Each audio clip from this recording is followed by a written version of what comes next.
I was so happy. That? Remember acting? Right. Insane.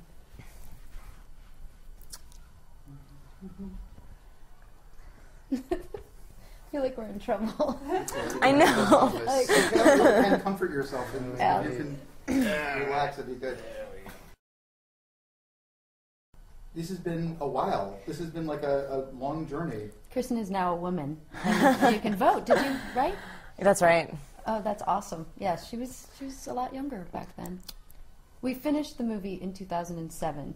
We shot the principal photography in 2006, and then there was some additional meddling that I did in the fall of 2006, and then we finished the movie in 2007. So it's only been 2 years since it was finished. But you were journeying with it from festival to festival? Were you doing that circuit? Yes, I've been across the globe. Every festival. Pretty much. A lot of festivals, which is really fun. And you know, it's awesome to be able to meet the audience and like get actual feedback. And because when you make a movie, it's like out and that's it. You don't actually have that, audience participation. And in fact, we kind of had to finish the movie the first time hastily because we added additional photography really late in the process. So it was really useful to do the whole festival thing because I was able to last summer go back in and finally finish the film and do some things to it that needed to be done. So it's like a festival test screening? Yeah, kind of, yeah. It's the best possible test market you could have. Like the entire world of people who are, a lot of people who are passionate festival goers love the movies and are not shy about feedback. So it was really useful, actually. This is a very personal movie. I mean, a very intimate character piece. Does that play the same everywhere? I mean, with comedies, usually here they play it in Germany and they can't figure out why the laughs are completely different. Yeah. But this, you would think maybe you would connect with everybody in a similar way. Yeah, it's interesting. I think people really love these two and this relationship so much. And it's interesting because, you would think maybe younger people would find that appealing because it's the younger lovers in this story. And really, people of all ages, I think, respond to it because the central theme about people risking love in the face of loss is something I think, especially people who are older who've lost more, can really relate to. But I think hopefully everybody can. So have you guys seen the film with an audience and done all that over this time? Yeah, I went to a couple of festivals with it. I think I went to Boston with it, maybe, Sedona? and Sedona, yeah, which was great, and I want to say South by, but I don't know for sure. But No, yeah, we didn't go. We didn't go? No, I don't know. So anyway, but I went to several of them. I don't know. So you had a great time in Austin. He was there, man. I was drunk in Austin in some movie. It wasn't the Cake Eaters, I guess. But yeah, the audiences always really seem to like it, and they have great responses to it, and lovely things to say. Was it risky for you two going into it? Did it feel like dangerous territory to walk into as an actor? Wow, not at all. Plus, I was 15. I just went into this hotel and talked to her and was like, she's so cool and this is so perfect. I think, like, God, I've never been so affected by something. I really want to do this. And wait, I'm really scared of this.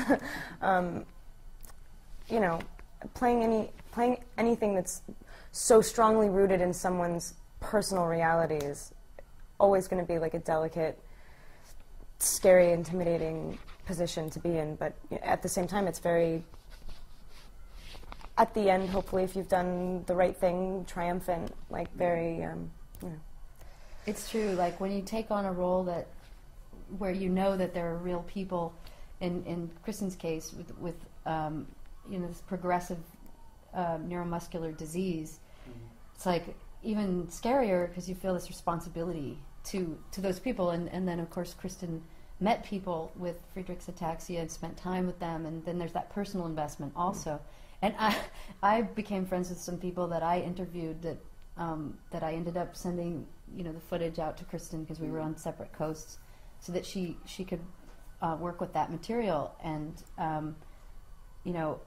they came and visited the set, and at one point I was like, I want them to be here. I want them, but I don't want Kristen to feel like even more, on stage Mm-hmm. because of that. But they were so supportive, and Yeah. they were like, "She's awesome, she's so incredible. It's so believable." And I have to say, you don't know this, but like, I've gone to probably 25 film festivals, and until Twilight came out, at every single screening, somebody said, "How did you find such an amazing actress with Friedreich's ataxia?"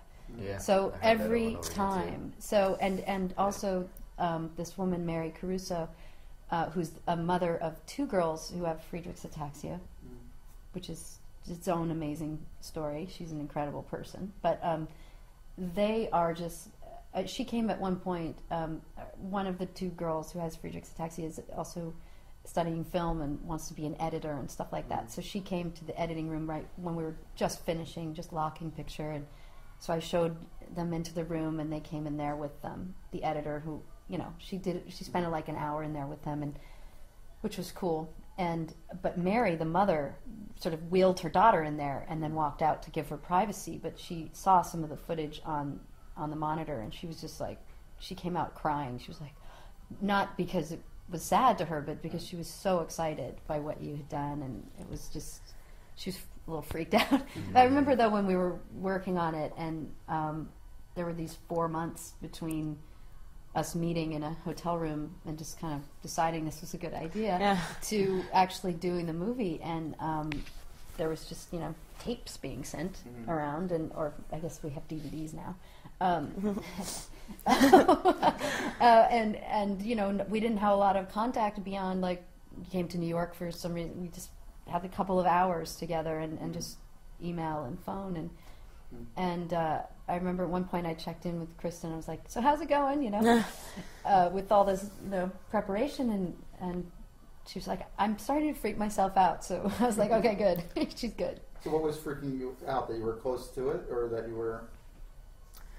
I mean, I actually didn't physically do anything until the day of shooting. I mean, like every time I would attempt it for a split second, it would just feel like wrong, like cheap. And it's really the only way that I can like think about it, like sitting in my room, walking around thinking about like, please, what are you doing? But I did have such a long, it was like, 3 months. Anytime you have something on your mind for that long, it seeps its way into your body. I mean, not to make it sound any cheaper, but I just did my best impression of what they look like, and the heavier thing to think about was what it would be like to actually not be making that impersonation, and just obviously.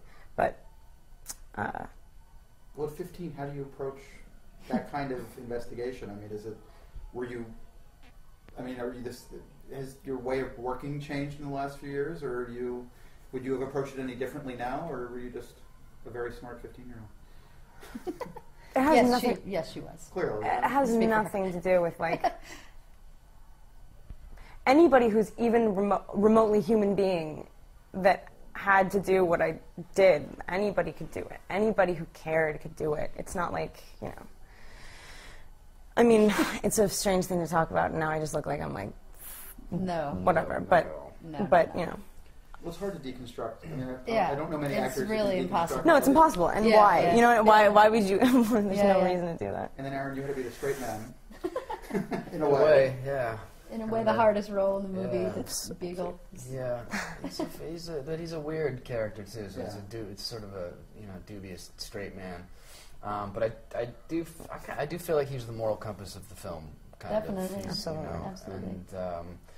And I liked him. I really liked the character from the first read. He's an incredibly just like pure and decent human being, and he's sort of the caregiver in his family. And I thought it was just a really beautiful and interesting, complicated character to play. So, but nothing physical for that. I didn't have to do much except shrink in upon myself. Yeah, you did though. But you There's did. something tremendous that he did. That's so subtle that. Yeah, he's a self-conscious character, and I feel like he spent a lot of his life either just being picked on or outright ignored, and he's sort of his body language is just one constant like flinch and shrugging and like waiting for the blow to fall.